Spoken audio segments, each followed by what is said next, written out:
लटकती घाटियां कहाँ पाई जाती हैं? नदी घाटी क्षेत्र में, चूना पत्थर के क्षेत्र में जिसे काष्ठ क्षेत्र कहते हैं। निम्नलिखित में से कौन सा ग्रह पृथ्वी के सर्वाधिक नजदीक स्थित है? अगला है अफ्रीका की निम्नलिखित झीलों का दक्षिण से उत्तर का सही क्रम क्या है?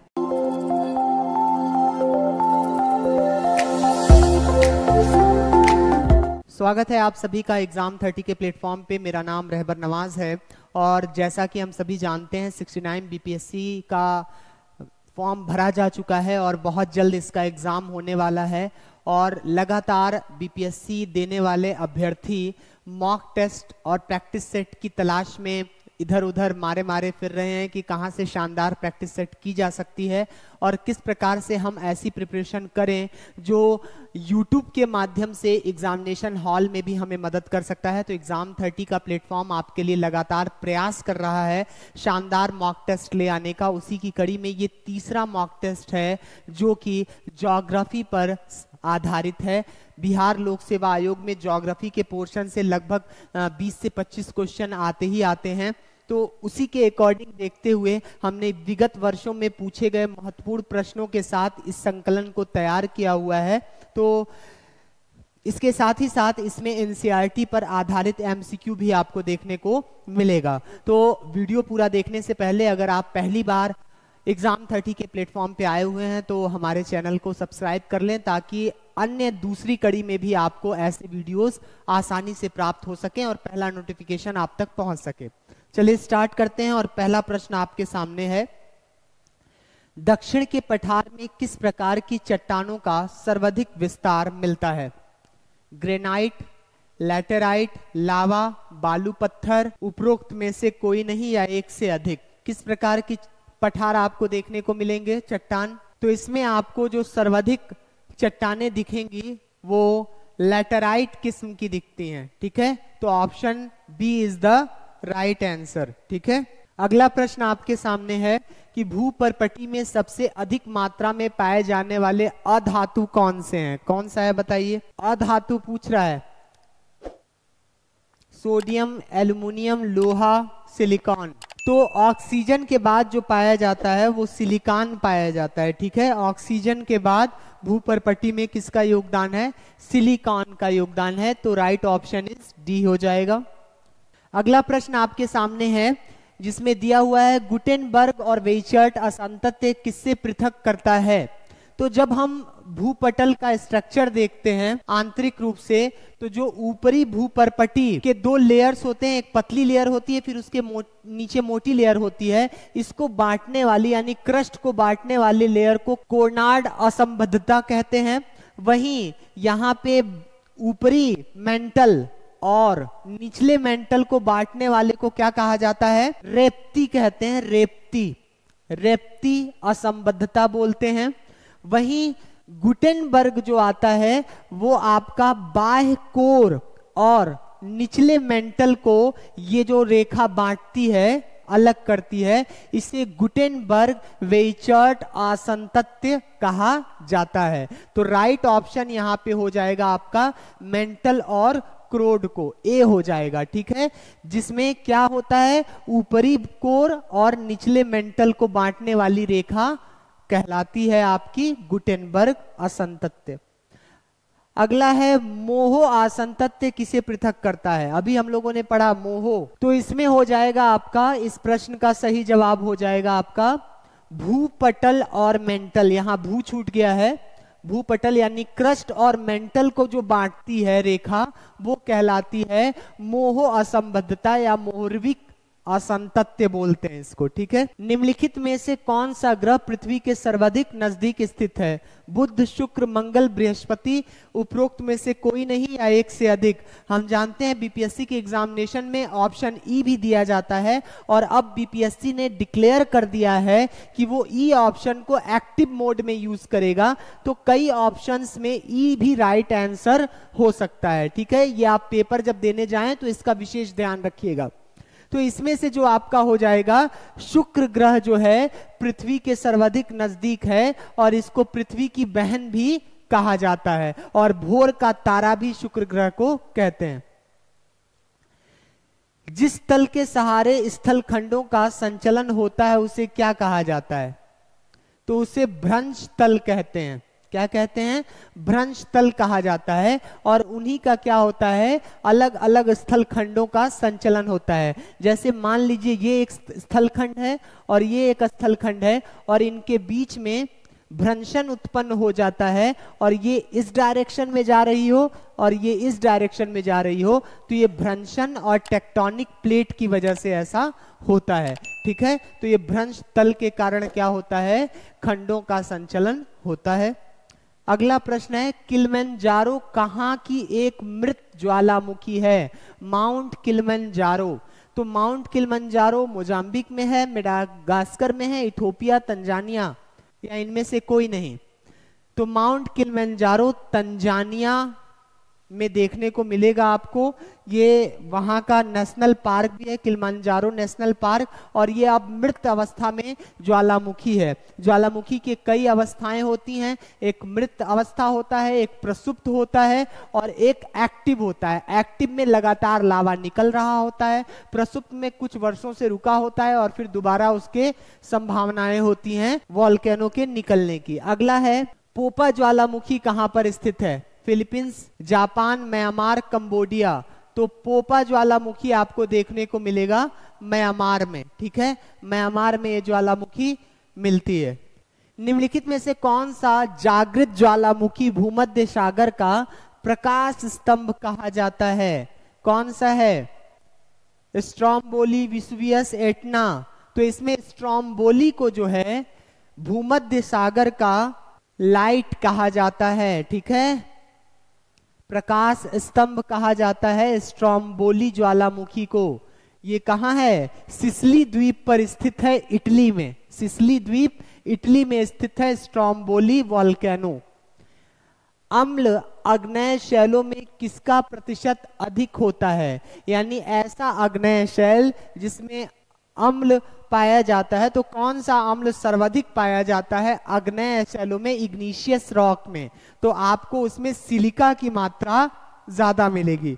ऐसे वॉल्केनिक एक्टिविटीज जिसमें सिलिका की मात्रा ज्यादा होती है वो काफी ज्यादा गाढ़े होते हैं, और गाढ़े होने की वजह से वो शंकु का निर्माण कर देते हैं। यहाँ वॉल्केनो से लावा निकल रहा है और यहाँ से वो इतने गाढ़े होते हैं कि आगे फैल नहीं पाते हैं, और यहीं नीचे से जमना शुरू करते हैं, और जमते जमते एक पर्वत का निर्माण कर देते हैं। तो ये कहलाता है ज्वालामुखी पर्वत। वहीं जिसमें सिलिका की मात्रा कम होती है उसका लावा पतला होता है, और ऐसे ज्वालामुखी जो होते हैं ये विस्फोटक ना होकर के नॉर्मल निकलते रहते हैं, तो ये दरार उत्पन्न करके निकलते हैं। यानी दो खंडों के बीच में दरार उत्पन्न किया और धीरे धीरे निकल करके स्प्रेड होते हैं, फैलते रहते हैं।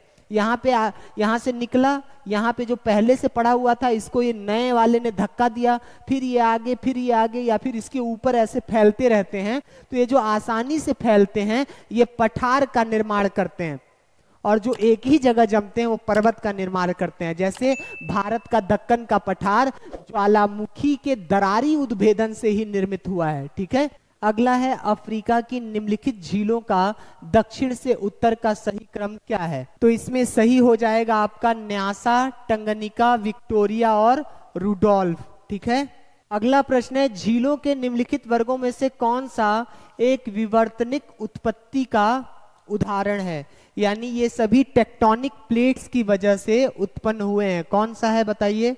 तो इसमें आपका हो जाएगा बैकॉल, टंगनिका और रुडोल्फ। ये सभी टेक्टोनिक प्लेट के वजह से हुए हैं। टेक्टोनिक प्लेट्स मतलब ये प्लेट हो और नीचे रेडियो एक्टिव पदार्थ जो है कन्वेंशनल करंट पैदा करें और इनमें चलन उत्पन्न हो जाए, विचलन उत्पन्न हो जाए और दूसरे से घर्षण करें, और फिर यहाँ पे भ्रंशन उत्पन्न होकर के धसाव उत्पन्न हो जाए और वहां पे पानी जम जाए, या तो भूमिगत जल ऊपर आ जाए, या फिर वहां पे जो वर्षा होती है वहां से जमते जमते झील का निर्माण हो जाए। तो ऐसी झीलों को विवर्तनिकी उत्पत्ति से यानी टेक्टोनिक प्लेट से जन्मा झील कहा जाता है। बिहार का मैदान किसका उदाहरण प्रस्तुत करता है बताइए? जलोढ़ का, बाढ़ का, ड्रिफ्ट टिल मैदान, पर्वतपदी, या इनमें से कोई नहीं है, एक से अधिक? तो राइट ऑप्शन हो जाएगा बाढ़ का मैदान। हम जानते हैं गंगा प्रमुख नदी है बिहार की, बिहार को 2 बराबर भागों में बांटती है और बिहार में सर्वाधिक सहायक नदियां आकर के गंगा से मिलती हैं।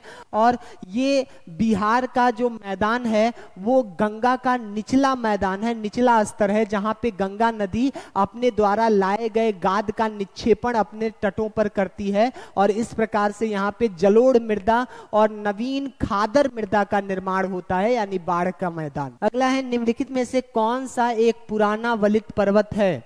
वलित पर्वत, वलित यानी टेक्टोनिक प्लेट से निर्मित। ये टेक्टोनिक प्लेट, मान लो ये ए प्लेट है और ये बी प्लेट है, बी प्लेट है, और ये भारी प्लेट हो और ये हल्की प्लेट हो। भारी प्लेट जब हल्की प्लेट में सबडक्ट करती है तो वापस से हल्की प्लेट में क्या होता है, ये भारी प्लेट है और ये हल्की है, तो जब भारी लगातार दबाव डालेगा तो ये अपने आप हल्की प्लेट में ऊंचाई उत्पन्न हो जाती है। तो यही हल्की प्लेट जब ऊपर उठती है तो पर्वत का निर्माण करती है। तो चूंकि इसको वलित पर्वत कहते हैं, इसलिए ऑप्शन में पूछ रहा है कि कौन सा ऐसा वलित पर्वत है जिसका पूरा अपघर्षण हो चुका है, पूरा वो क्षेपित हो चुकी है, काफी पुरानी हो चुकी है। तो ऐसा है भारत की अरावली। भारत की अरावली, यूएसए में एप्लेशियन माउंटेन, ये सभी क्या हैं? विश्व के पुराने वलित पर्वत हैं, प्राचीन कालीन। ये ऑप्शन देखिए नीलगिरी, ये नीलगिरी पहाड़ी पश्चिमी घाट और पूर्वी घाट को मिलाती है। यहाँ पे बहुत फेमस आपको क्या मिलेगा? ऊटी मिलेगा, ऊटी जो पर्यटक स्थल है। फिर उसके बाद यहाँ पे नीलगिरी ताहर नामक एक बकरी पाई जाती है जो IUCN की लिस्ट में कंजर्व किया जाता है इसको। फिर पारसनाथ पर्वत मिलेगा आपको, राजमहल की पहाड़ियां मिलेंगी। ये सभी आपको भारत में छोटी छोटी पहाड़ियां हैं जो अलग अलग राज्यों में बिखरी हुई हैं। ठीक है, अगला प्रश्न आपके सामने है, फियोर्ड किसकी एक विशेषता है? फियोर्ड विशेषता है नॉर्वे के तट की। नॉर्वे, ये जो आप देखिएगा यहाँ पे है आपका ग्रीनलैंड, ये है आपका, ये पूरा आपका यूरोप है और यहाँ पे नॉर्वे, स्वीडन और फिनलैंड है। तो ये नॉर्वे की सीमा ऐसे है, यानी दांतों के आकार, नुकीले नुकीले पोर निकले हुए हैं, इसी को फियोर्ड कहा जाता है। और ये इसलिए है क्योंकि ये पूरा ध्रुवीय इलाका है, यहाँ पे बर्फ की सतह जमी रहती है और जब बर्फ गलती है तो उसके अपघर्षण के कारण क्या होता है, जो मिट्टी और पर्वत की सतह होती है महाद्वीप की, वो कट जाती है और उसी कटने की वजह से दंतुरित आकार बन जाता है। तो इसलिए नॉर्वे के तट को फियोर्ड कहा जाता है। ठीक है, लटकती घाटियां कहां पाई जाती हैं? नदी घाटी क्षेत्र में, चूना पत्थर के क्षेत्र में जिसे कास्ट क्षेत्र कहते हैं, मरुस्थली क्षेत्र में, हिमानी क्षेत्र में। तो ये जो लटकती घाटियां हैं, यहां देखिए, ये मान लीजिए कि एक सहायक नदी थी ऊपरी अक्षांश में, क्योंकि जैसे जैसे हम 0 डिग्री से नॉर्थ या साउथ में जाएंगे पोल की तरफ तो टेम्परेचर लो होता जाता है, लेकिन वहां भी तो नदियां प्रवाहित होती होंगी ग्रीष्म काल में। तो जब नदियां ये प्रवाहित होती हैं, ये सहायक नदी है कोई, ठीक है, ट्रिब्यूटरी है किसी मेन नदी की, और यहां से कोई नदी प्रमुख आ रही है, ये मेन नदी है और यहाँ पे ये मिलती है। ये ऊंचाई से नीचे वाली नदी में गिर रही है जो मेन नदी है, और ये ऊंचे स्थान पे है, थोड़ा ऊंचाई पे, और ये थोड़ी नीचे स्थान पे है मेन नदी। तो जब जाड़े के दिनों में यहाँ पे ठंडक होती है और यहाँ पूरा हिमानी क्षेत्र हिमनद बन जाता है, ग्लेशियर बन जाता है, और यहाँ पे कोई दूर से देखेगा तो लगेगा कि यहाँ पे कोई नदी लटक रही है, तो लटकती हुई घाटी दिखेगी आपको। और यहाँ पे ये जो बर्फ जमे होते हैं, ये बर्फ जब पिघल करके अपने साथ घर्षण करते हुए आगे बढ़ते हैं तो ये जो यहाँ पे घाटी का निर्माण करते हैं वही लटकती हुई घाटी कहलाती है। यानी हिम नदों के अपघर्षण से जो मिट्टी का कटाव होता है वही क्या निर्माण करता है, लटकती हुई घाटी का, जिसको यू आकार की घाटी के नाम से भी जाना जाता है। ग्रैंड कैनियन का निर्माण किसके द्वारा होता है, किस नदी के द्वारा? तो वो कोलोराडो नदी अमेरिका में पाई जाती है, ठीक है। तो ये ग्रैंड कैनियन का निर्माण करता है। कैनियन, कैनियन क्या होता है, यानी दो पर्वतों के बीच में, मान लो ये पर्वत हैं और इनके बीच से नदी प्रवाहित हो रही हो, तो ये वी आकार की जो घाटी बनाएगी और इसके बीच से नदी बह रही हो, तो यही कहलाता है कैनियन, ठीक है। तो सबसे बड़ा कैनियन जो बनाती है वो कोलोराडो नदी बनाती है, ग्रैंड कैनियन कहलाता है यूएसए में, ठीक है। अटाकामा मरुस्थल कहाँ स्थित है, अफ्रीका में, उत्तरी अमेरिका, दक्षिणी एशिया में। तो ये दक्षिणी अमेरिका में मिलता है अटाकामा का मरुस्थल, ठीक है। अटाकामा, पेटागोनिया, ये सब दक्षिण अमेरिका में है। वायुमंडल का वह संस्तर कौन सा है जिसमें वायुयानों को उड़ने के लिए आदर्श दशा मौजूद है, तो वह है आपका समताप मंडल, जहां ओजोन लेयर भी पाया जाता है। इसी में सभी वायुयान उपस्थित होते हैं, उड़ान भरते हैं, क्योंकि इसमें आसमान बादल बनने की घटनाएं, बिजली वगैरह चमकने की घटनाएं नहीं होती हैं। ये क्षोभ मंडल में, ट्रोपोस्फियर में ही सिर्फ पाया जाता है। इसको समताप मंडल को स्ट्रेटोस्फियर भी कहा जाता है, ठीक है। तो आज के इस वीडियो में इतना ही। उम्मीद है बीपीएससी की ये जो टेस्ट सीरीज चल रही है आपकी, आपको बेहद पसंद आ रही होगी। अगर हमारा ये प्रयास आपको पसंद आ रहा है तो एग्जाम 30 को अब तक फॉलो नहीं किया है तो फॉलो कर लें और अन्य अभ्यर्थियों तक भी ये प्रयास पहुंचाने की कोशिश करें। साथ ही साथ मैं ये भी बता दूं कि न सिर्फ बीपीएससी के लिए बल्कि एसएससी, सीजीएल, एमटीएस और सीएचएसएल जैसे एग्जामों के लिए भी ज्योग्राफी का पोर्शन महत्वपूर्ण है और यहाँ से भी आपको प्रश्न देखने को इन सभी एग्जामिनेशनों में भी मिल सकता है। इसलिए आप भी अन्य अभ्यर्थी जो एसएससी, सीजीएल वगैरह की भी प्रिपरेशन कर रहे हो उन तक भी ये वीडियो पहुंचाने का प्रयास करें। देखते रहिए एग्जाम 30। जय हिंद, जय भारत।